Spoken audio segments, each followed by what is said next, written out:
Herkese merhaba arkadaşlar, kanalımıza hoş geldiniz. Qübsə Özay'ın deniz manzaralı ev benzetmesine Barış Arduç'tan güldüren yanıt. Mutlu evlilikleriyle örnek gösterilen çiftlerden olan Qübsə Özay ve Barış Arduç çifti bu kez esprili açıklamalarıyla gündeme geldi.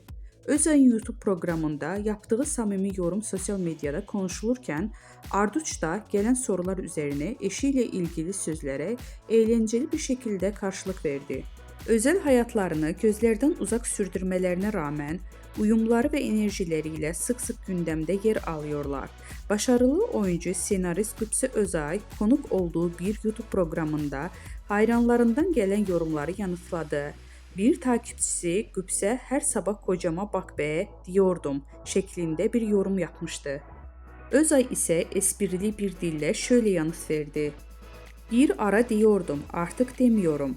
Deniz manzaralı bir evde yaşayınca bir süre sonra denize bakmayıp bırakmak gibi bir şey. Gazeteciler Qübsə Özay'ın bu sözlerini Barış Arduç'a hatırlatında ünlü oyuncu gülerek şu yanıtı verdi. Ne diyorsa doğru söylemiştir benim karım. Vardır bir bildiği.